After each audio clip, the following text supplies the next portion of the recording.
Tô arrependida de eu ter votado de desgraça de PT. Lula, em primeiro lugar, eu votei no você, mas estou muito arrependida, Lula. Nunca arrependi tanto de meu voto igual eu tô arrependida da agora. Fela da puta lascou nós, lascou vocês. Assim como eu, tem muita gente falando, arrependido, revoltado com o que você está fazendo. Agora tá seca desse jeito, isso aí é o governo de Lula. Para quem fez o Hélio, aí a situação como é que tá? Luiz Inácio Lula da Silva, 39º presidente do Brasil. A terceira vez no cargo, o primeiro presidente a alcançar esse feito com um voto direto. Mas por trás dessa grande popularidade está um dos, se não o pior presidente do Brasil. No vídeo de hoje, vamos analisar os 3 mandatos do presidente Lula, traçar todas as medidas, pontos negativos e positivos do seu governo. Então, já que está aqui, se inscreva no canal e deixe seu like, para que esse vídeo possa chegar a mais pessoas.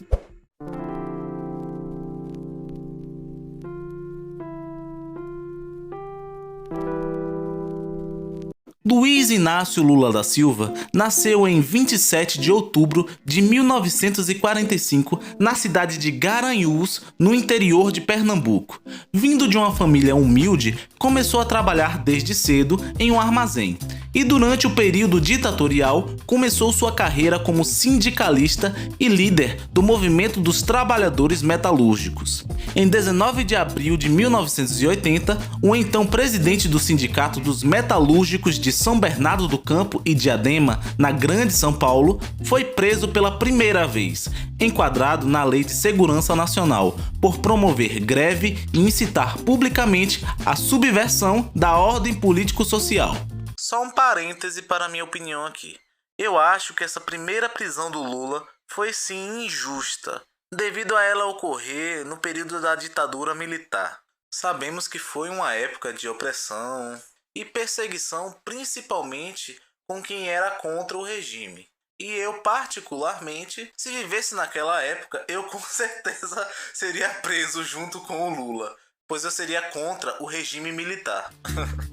Voltando ao vídeo. Lula foi um dos militantes com uma participação efetiva no processo da fundação do Partido dos Trabalhadores, o tão falado PT, que se tornou uma das principais forças políticas do Brasil. O PT lançou Lula para disputar a presidência da República em 1989, após 29 anos sem eleição direta para o cargo no país. Ele perdeu a disputa no segundo turno, por uma pequena diferença de votos. 2 anos depois, o candidato que venceu essas eleições, Fernando Collor de Mello, sofreu impeachment por corrupção. Terá um vídeo no canal para falar sobre esse cara, tá bom? Nas 2 eleições seguintes, em 1994 e 1998, Lula voltou a se candidatar ao cargo de presidente da República, sendo derrotado por Fernando Henrique Cardoso nas 2 ocasiões.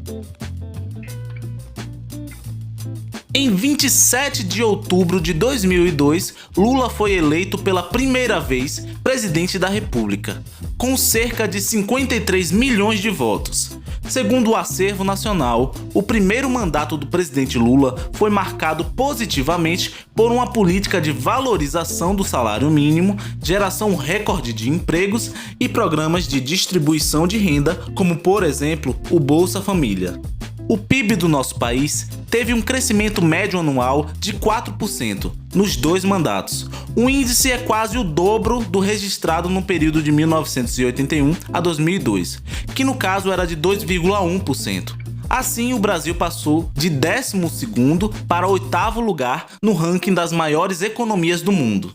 Nesse contexto, a redistribuição de renda foi o principal destaque de seu governo. Programas sociais como o Bolsa Família, a expansão do crédito e o aumento de empregos formais e do salário mínimo, que passou de R$ 200 em 2002 para 510 em 2010, permitindo a ascensão das classes menos favorecidas. Já fiz um vídeo sobre o lado ruim do Bolsa Família, vou deixar o link na descrição. Corre lá para assistir, tá bom? O presidente Luiz Inácio Lula da Silva chega ao fim do seu segundo mandato com uma aprovação popular recorde de 83% de eleitores que consideraram seu governo bom ou ótimo, conforme a pesquisa divulgada pelo IBGE. Porém, os primeiros mandatos do governo também foi marcado de muitas polêmicas e sucessivos escândalos de corrupção, abalando as estruturas do país, manchando a imagem do PT e contribuindo para que o Congresso seja hoje a instituição de menor credibilidade entre os brasileiros. O maior desses escândalos ficou conhecido como Mensalão.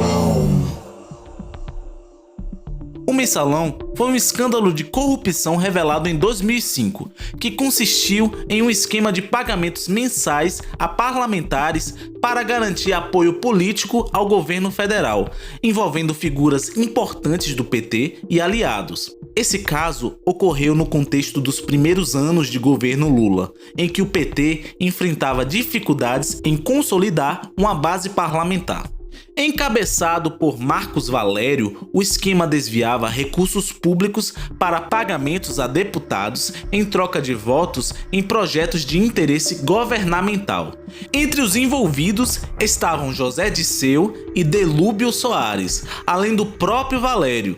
Todos os envolvidos foram acusados de corrupção e lavagem de dinheiro.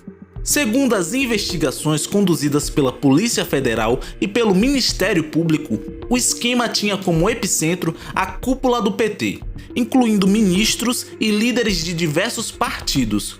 O financiamento dos pagamentos mensais eram feitos através de recursos oriundos de contratos públicos e empréstimos fraudulentos, que eram desviados para empresas de publicidade, como por exemplo a própria empresa fantasma do publicitário Marcos Valério, que então transferia o dinheiro para parlamentares e outras figuras políticas. O financiamento do Mensalão envolveu principalmente recursos de bancos privados e de estatais, que eram canalizados para agências de publicidade contratadas pelo governo. Essas agências, por sua vez, ficavam responsáveis por repassar os valores de propina para deputados da base aliada. Uma das principais empresas envolvidas foi a SMP&B Comunicações, que era uma empresa no nome de Marcos Valério, que agia como intermediária entre o governo e os parlamentares. O esquema de corrupção funcionava com empréstimos falsos do Banco Rural e do Banco BMG, e as empresas de fachada eram usadas para ocultar a origem dos recursos desviados. Esse complexo sistema de movimentação de valores permitiu que o esquema se sustentasse por algum tempo até a denúncia pública. O julgamento do Mensalão resultou na condenação de José Disseu e Marcos Valério, que foram sentenciados a anos de prisão. Por sua vez, o Mensalão abalou a confiança da população no Congresso e intensificou o debate sobre ética política. O PT se enfraqueceu e o poder judiciário reforçou o papel no combate à impunidade no Brasil. O Petrolão foi um esquema bilionário de corrupção na Petrobras, ocorrido durante o governo Lula e parte do governo Dilma, que envolvia a cobrança de propina das empreiteiras, lavagem de dinheiro, evasão de divisas e superfaturamento de obras contratadas para abastecer os cofres de partidos políticos. Entre os envolvidos haviam funcionários da estatal e políticos do alto escalão do Congresso. Esse esquema foi alvo de investigações da Polícia Federal por meio de uma operação denominada Lava Jato. Eu farei um vídeo sobre esse assunto, então aguardem. Só tô prometendo, mas vai ter. De acordo com o ex-diretor de abastecimento da Petrobras, Paulo Roberto Costa, os contratos eram superfaturados em média 3%. Por exemplo, numa obra contratada pela diretoria, orçada inicialmente em 1 bilhão, que é o valor de mercado, a Petrobras pagava 1 bilhão e 30 milhões para a empreiteira. Desses 30 milhões pagos a mais, 20 milhões ficava com o PT e 10 milhões restantes eram destinados ao Partido Progressista, ao diretor da estatal e ao operador responsável pela distribuição do dinheiro. Ambos escândalos eram de conhecimento do presidente e não se sabe ao certo até que ponto era seu envolvimento no esquema. Mas a partir da declaração a seguir, não é difícil que ele esteja, né? Do 1% que era para o PP, em média, obviamente que dependendo do contrato podia ser um pouco mais, um pouco menos, 60% ia para o partido, né? 20% era para despesas, às vezes nota fiscal, despesa para envio, etc, etc. São todos valores médios, pode ter alteração nesses valores. E 20% restante era repassado 70% para mim e 30% para o Janene ou o Alberto Youssef. Durante a Lava Jato, o presidente Lula, que na época da investigação não exercia o cargo, foi alvo de acusações de corrupção passiva e lavagem de dinheiro, sendo condenado e preso pela segunda vez. Em setembro de 2016, uma denúncia foi realizada pelo Ministério Público Federal, o qual afirmava que o presidente Lula havia recebido mais de 3 milhões em propina oriunda da OAS, por meio do triplex reformado no condomínio Solares, em troca de benefícios em obras da Petrobras, também pelo pagamento de 1,3 milhões para uma empresa chamada Granero guardar itens que Lula recebeu durante o exercício da presidência entre 2002 e 2010. Cerca de 2,2 milhões de reais custeado na diferença entre o que foi pago e o preço do apartamento triplex, contando com o custo das reformas. Estes valores foram destinados como vantagem indevida ao presidente Lula. Dessa forma, o magistrado relata que Lula recebeu muito além desse valor em propina. Além disso, Lula foi acusado de ter recebido pagamento da Odebrecht por palestras que realizou para a empresa, sendo na verdade uma troca pela atuação do presidente junto a órgãos federais. Ele e seu irmão foram acusados de receber mesadas da Odebrecht em valores que somados ultrapassariam 1 milhão de reais. Houve também a compra de um sítio em Atibaia, que configuraria em crime de corrupção e lavagem de dinheiro. Segundo a denúncia da acusação, ao todo Lula coleciona 12 processos. Assim, no dia 12 de julho de 2017, Lula foi condenado a 9 anos e 6 meses de prisão em regime fechado pelo juiz federal da 13ª Vara Criminal Federal de Curitiba, chamado Sérgio Moro, que foi responsável pelos julgamentos da primeira instância dos crimes na Operação Lava Jato.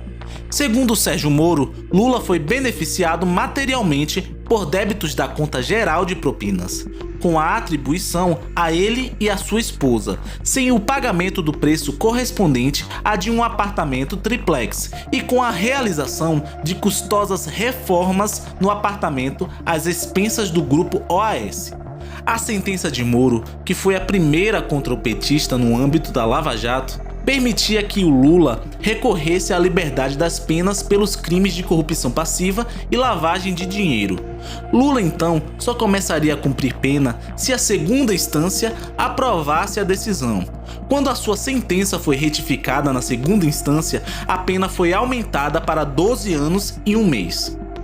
Em seguida, no dia 5 de abril, Moro emitiu o mandato de prisão. Em abril de 2019, numa decisão unânime, a 5ª turma do STJ manteve a condenação de Lula e reduziu a pena por corrupção passiva e lavagem de dinheiro de 12 anos e 1 mês para 8 anos e 10 meses de prisão.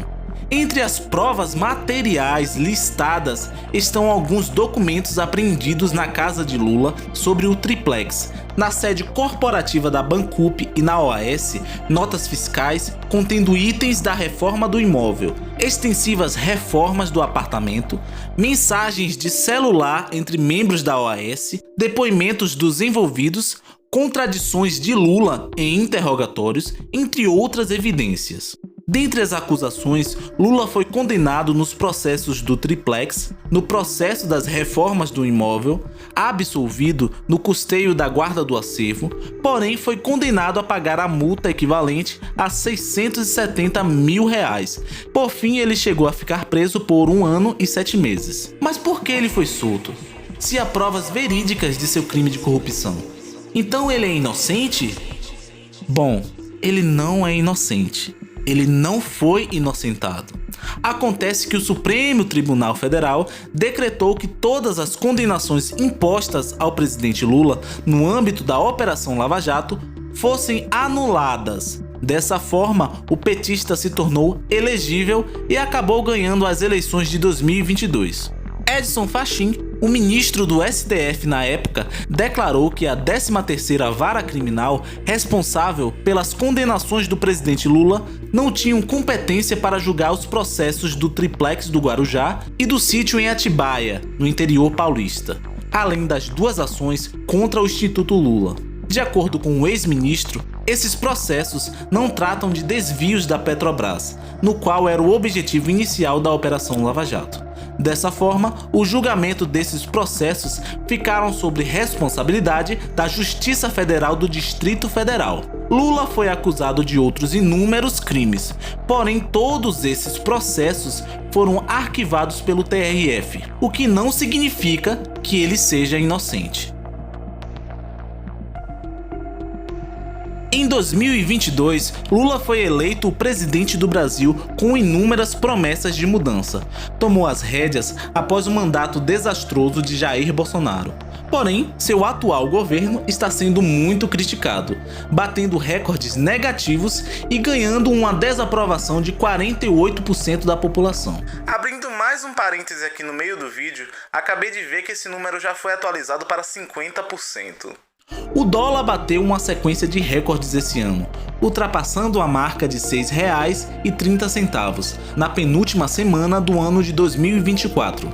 A alta da moeda americana impacta diretamente o preço de produtos importados, afeta ainda o preço de produtos como soja e milho, que ficam mais competitivos no mercado externo, o que reduz a oferta interna, gerando a inflação.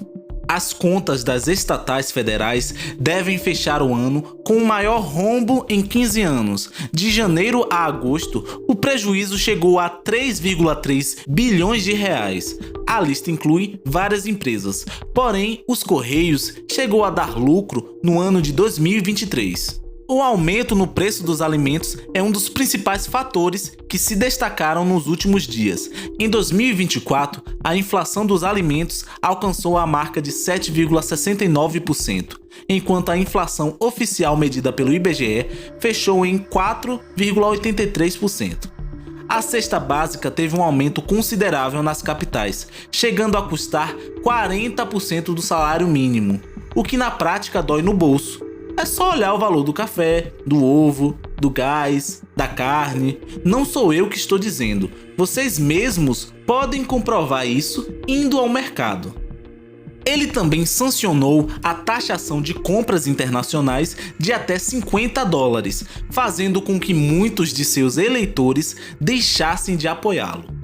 A recente polêmica do Pix, que em resumo era uma estratégia do governo para intensificar a fiscalização e assim poder cobrar mais impostos de comerciantes menores e trabalhadores informais. No geral, transações acima de R$5.000 seriam notificadas à Receita Federal. Mas sabemos o real motivo por trás disso, né? Após o vídeo do deputado Nicolas Ferreira, o governo voltou atrás na decisão, mostrando para o mundo inteiro o quão estúpido e opressor o Congresso brasileiro está sendo. O governo Lula entrou em uma crise diplomática com a administração de Donald Trump nos Estados Unidos. Tudo começou quando Elon Musk usou o X, o antigo Twitter, para uma defesa genérica de conceitos como soberania nacional e liberdade de expressão, fazendo uma alusão ao Brasil. Lula, por outro lado, amplifica a crise e entra em rota de colisão com os Estados Unidos, levando em consideração possíveis taxações ao país, enquanto os Estados Unidos rompe contratos diplomáticos com o Brasil. Olha, eu sei que esse assunto é complexo demais para se resumir, porque se eu fosse me aprofundar, esse vídeo teria mais de 1 hora. Então, eu não prometo nada, mas se vocês pedirem muito, eu farei um vídeo sobre esse assunto. Enfim, as inúmeras declarações polêmicas de Lula o definem como o presidente mais despreparado para dirigir um país. Eu não posso ver mais jovem de 14, 15 anos assaltando e sendo violentado, assassinado pela polícia. Aí, fui lá visitar o... Gente boa? Hein? Gente boa? Gente boa. Se você vai no supermercado aí em Salvador e você desconfia que tal produto tá caro, você não compra.